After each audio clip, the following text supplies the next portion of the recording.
To begin, a story that touches everyone who travels on America's highways. How many times have you been bullied on the road, honked at, tailed, cursed at by another driver, and maybe you've even done it yourself? Well, tonight you will see where this kind of aggression can lead, and the trend is frightening.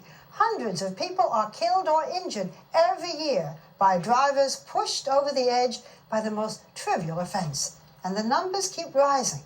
2020 has spent months trying to discover why ordinarily rational people turn violent on the road, and what, if anything, can stop them.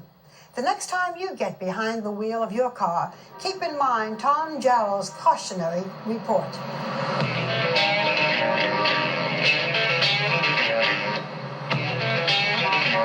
It's rush hour.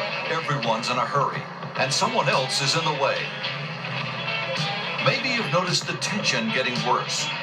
We all know driving in heavy traffic can be a major source of daily stress. But can it change your personality? In some people, the answer appears to be yes. Stand up. Meet Steve Kirby, family man from the suburbs of New York. Now meet Steve Kirby, road warrior. You stupid son of a bitch, what the hell is wrong with you? Steve says he just can't stand it when people drive too slowly in front of him or cut him off. Most of the time, he just yells. Come on, Grandpa. But sometimes, Steve says, he snaps. One time in particular, I left a guy unconscious in the middle of the Long Island Expressway for cutting me off. It's called road rage. Anger so explosive, it pushes people over the edge. Fistfights, even shootings between perfect strangers. This man was shot in the face last week in Florida after he cut someone off. By one estimate, there are 1,500 people killed or injured each year over nothing more than a traffic dispute. It happens without warning to ordinary people. There was a car behind me tailgating. Christmas night, 1992.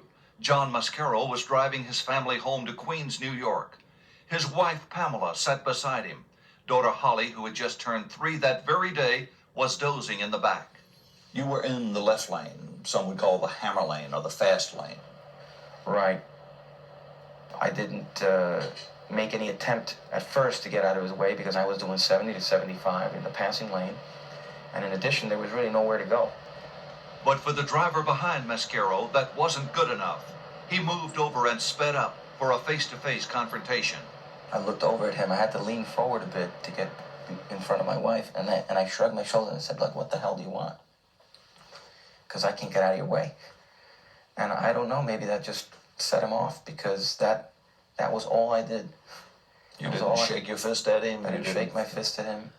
I just shrugged my shoulders and said, what the hell do you want? Seconds later, Mascaro says he heard 3 shots hit the car. The first apparently aimed at the wheel well.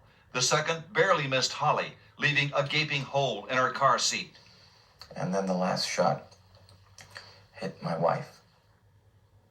Pamela was slumped over in her seat, 2 bullet fragments lodged in her brain. When did you learn that your wife had been fatally hit? When I looked in the eyes of the police, one of the police women, I kept saying, how's my wife? And she didn't reply? She just didn't know what to tell me. Now it's up this incline here where... Detective Sergeant John Russell led the team called in to investigate. Here, tragically, as in many such cases, the shooter was never caught. Figuring out how the murder happened was easy. Figuring out why was another matter. Somebody out there lost control of themselves, and they had access to a weapon. This person who did it didn't pick them out for any other reason than they were at the wrong place at the wrong time. With our vast network of high-speed freeways, it's perhaps the most disturbing aspect of the growing trend toward roadway violence. We can't choose who we drive with on the highways. The experts say only a tiny percentage of drivers will actually resort to violence. But there's no way to tell which ones they are or what will set them off. And how you might handle the situation differently. Psychologist Roland Mayuro specializes in treating anger disorders at Seattle's Harborview Medical Center. There's no one profile of a potentially violent driver, he says, but they usually have some unresolved conflict elsewhere in their lives. And they tend to displace it, dump it, explode on the road. On the road. What's in their mind as they make that decision? Well, they often see that person who cuts them off or fails to let them in. That person is to blame for all the stress and strife that they're experiencing. That person who is unidentified is a rude, inconsiderate person and is worthy of some type of feedback. Somebody needs to teach him a lesson. For anyone ready to explode, finding that rude, inconsiderate driver is easy. We were only on the road for a few minutes with our cameras before we saw drivers doing a lot of things that might trigger a violent response. Things like tailgating, passing on the right, changing lanes without using a turn signal. But Carol Higgs can attest to the fact you don't have to do much of anything to become a victim. Were you in a big rush? No, not at all. Carol says she merely pulled out of her driveway, apparently causing an oncoming driver to slow down. When that driver appeared standing outside her car door at a stoplight, she got out to apologize.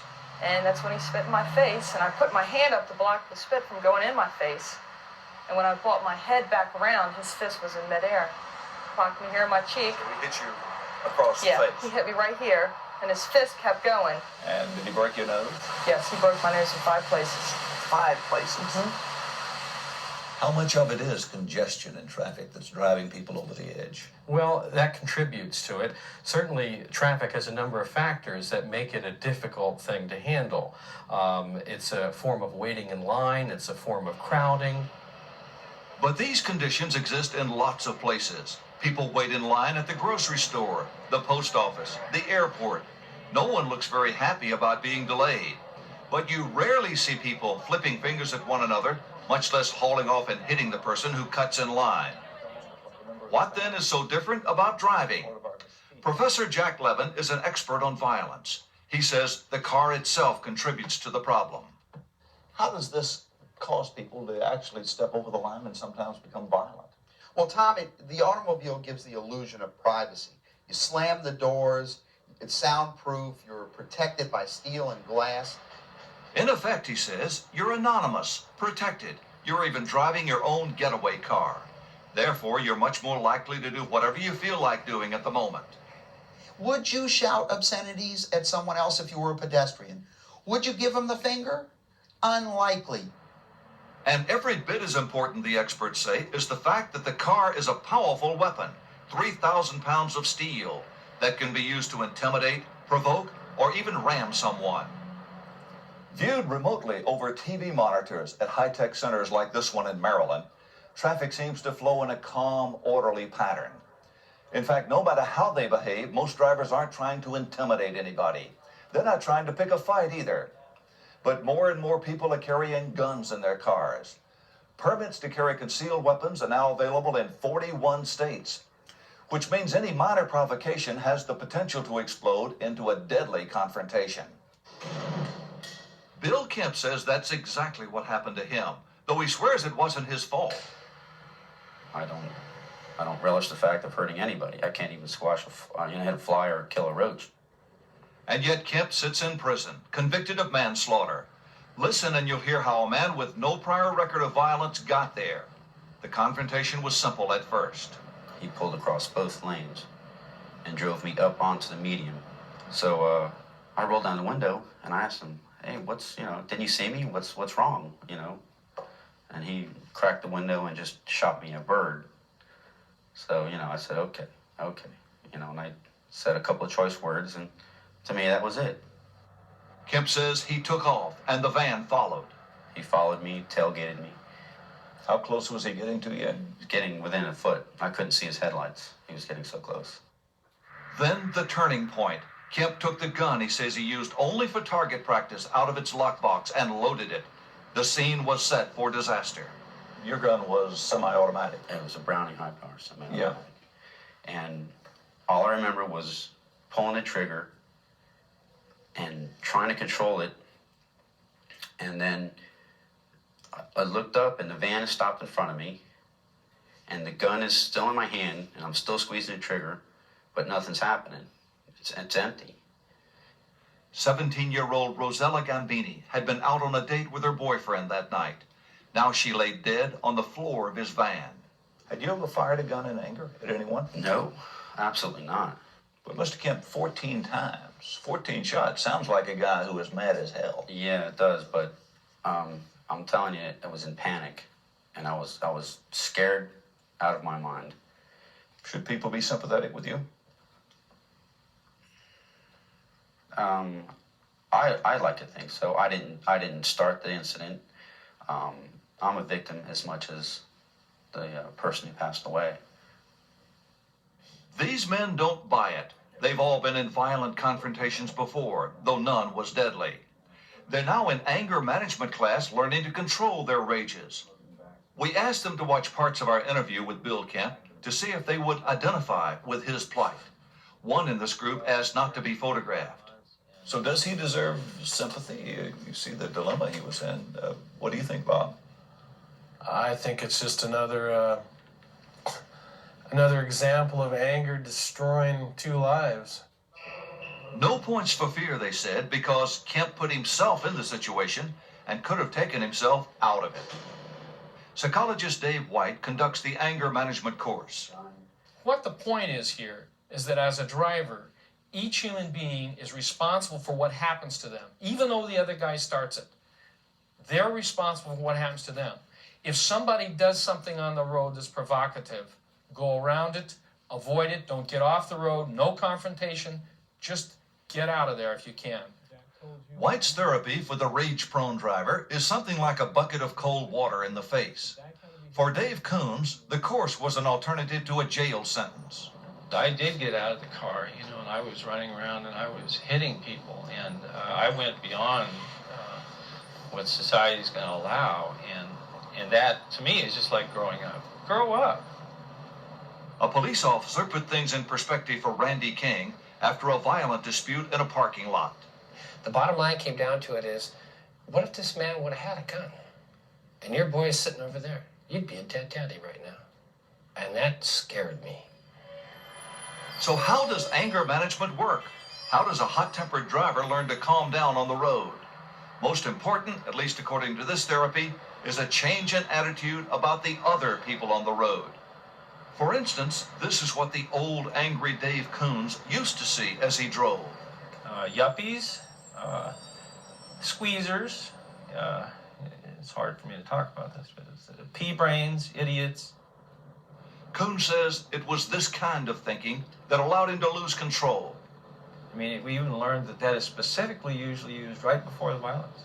You usually go, that god dang blah, whatever your thing is, to put that person in a subhuman category. Then once you've got him there, then you can do something, and you can go out and hit him. Dave Coons says he's been rage-free now for months by giving everyone else out there the benefit of the doubt. So somebody's going to pull in front of me, so I just slow down, and I don't. I mean, the biggest jerk on the highway, I'm going to opt to say, okay, that person's a human being.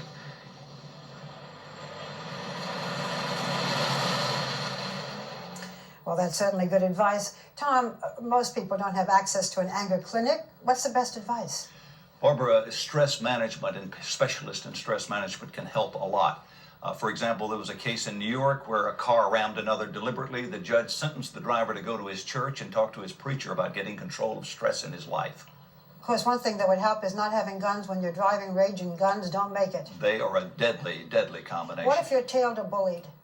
Basically, people speak with their hand that's not on the wheel. An angry sign will provoke anger from the other driver. An apologetic sign will get most people through this. Just be courteous. And take a deep breath. Absolutely. Thank you, Tom. And I'm going to make a transition now.